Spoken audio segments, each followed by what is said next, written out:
All right, Top Dog Traders, welcome back. All right, so now we are an interesting pattern there on the short-term chart. All right, we've got a rubber band trade setting up here on the long-term chart. Actually, it's already triggered. So that's a long trade, and I would just stop and reverse into that little puppy there. Well, we're pretty much there right now. So, yeah, we went from a trend reversal trade down to a rubber band trade, which is more of a scalping trade, of course. We had, as I mentioned before, the 5-wave pattern on mom down on the short-term chart. So looking for momentum to stop being so aggressive to the downside. And indeed, now we are putting a higher high on mom on the shorter term chart. We've gotten up to the 200 SMA, that purple line there, that's the 200 SMA. The yellow line above it on the short term chart, that's the 100 SMA. And then the black line's the 15 EMA, and of course the line that turns green and red, that's the 50-period simple moving average. Also, just wanted to point out that also on the long-term chart, we've got a 6-wave down move on mom. So we've got a second retrace in the trend here on the short-term chart, but we don't have confirmation on the long-term chart quite yet. So, and this is where it would have been triggered. It's here already. So, actually, it would have been triggered on the previous bar. Yeah. So, it would have been a nice, real small risk, but didn't get confirmation on the long-term chart, so can't take it. We may get, if it does go down further, we may get confirmation eventually, but it's too late, too far away from our protective stop. See, now it's turning red. Mom turning red on the long-term chart, I mean. But, yeah, wouldn't take it because too far away. So, again, it just comes down to risk management, money management. Whether this goes down to, goes down another 6,000 points, which it won't, obviously. But, frankly, I wouldn't care because it wasn't a trade that met my specifications. And successful trading is not defined by whether you catch big market moves or not. It's defined by whether you keep your rules and obviously having rules that work. So, yeah, but that's what we have to do, and it did not meet our rules. So, mom angling down. That's another question I get a lot is people say, well, mom confirmed, but really late. I say, well, that's not a problem. Then you don't take the trade. That's it. Period. The end. Simple. And that was an example of it right there. Yeah, we might be happy. I mean, the reason that we have that filter is because it usually keeps us out of trouble.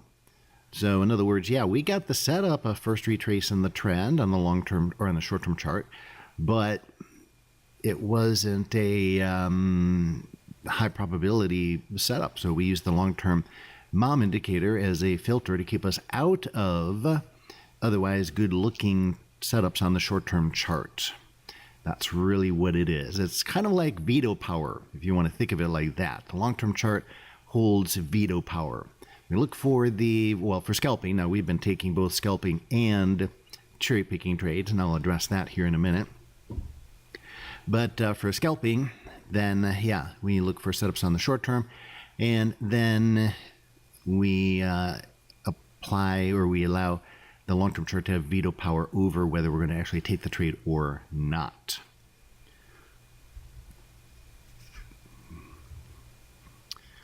Alrighty. So not too much going on here. Anyway, at this point, we're probably glad we didn't go short. Notice on the long-term chart, the last bar was an inside bar. The red bar was inside to the green bar before that.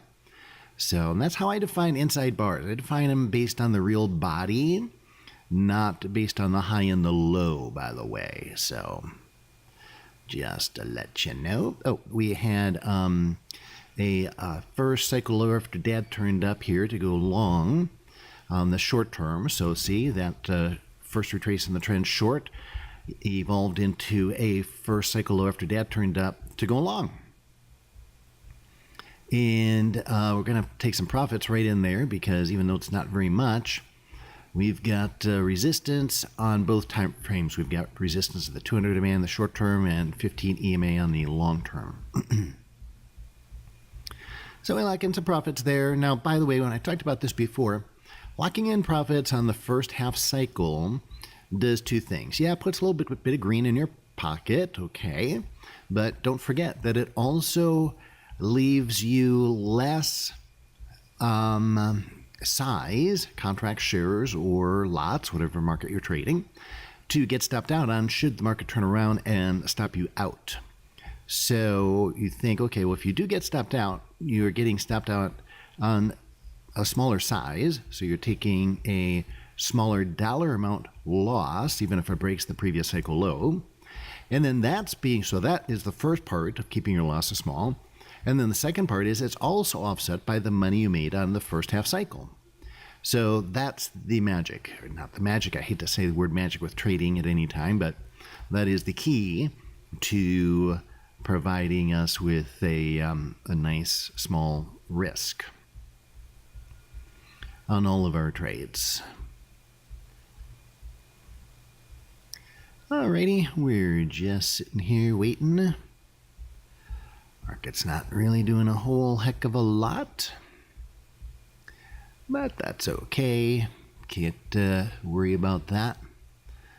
And when the market slows down, then that's just the way it is. It does that all the time. By the way, that's another cycle in the market. So we've talked about cycle high, cycle low, cycle high, cycle lows.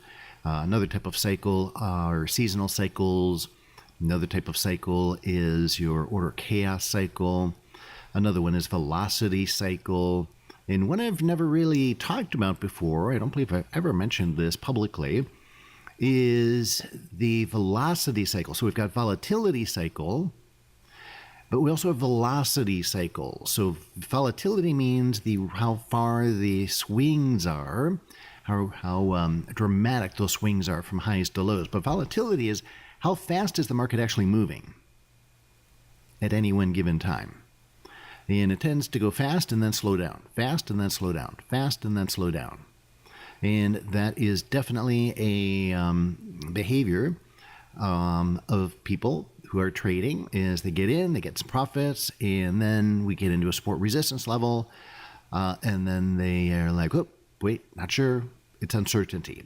And that's what it is. So high velocity comes in when the markets are committed to a certain position, and then they slow down when the market starts having uncertainty.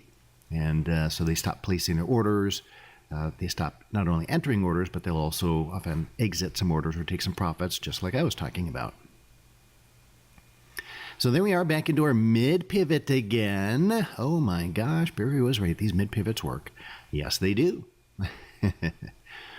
So mid pivot, notice that it's pivots are going, floor trader pivots specifically, are going to be the same numbers no matter what chart interval you're looking at. They are solid numbers, and therefore they do not vary from one charting platform, or I'm sorry, from one time interval to another.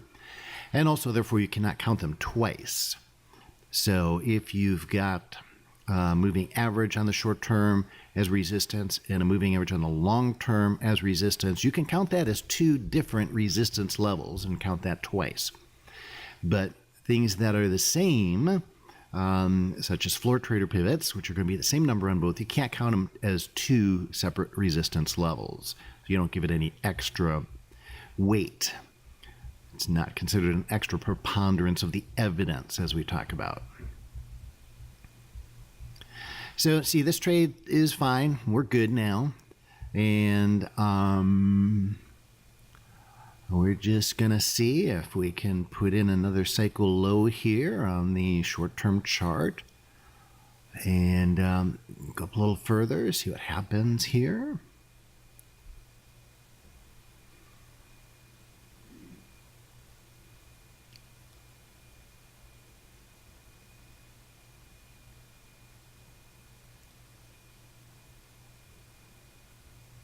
Kind of nice to see so many patterns. That's one of the things that's nice about just watching one trade evolve into another like this. We've seen first retrace in the trends. We've seen first cycle highs, lows after mom or after dad turns. We've got the rubber band trade. We've seen trend reversal trades. We've seen a little bit of everything. And that's one of the nice things about, well, Top Dog Trading, if I might brag on it a little bit, is we don't just give you one trade setup. We give you several different trade setups to allow you to trade different times of the market's iterations as it flows from one dynamic to another, because that's how markets move, and allows you to have more trades if you so want them.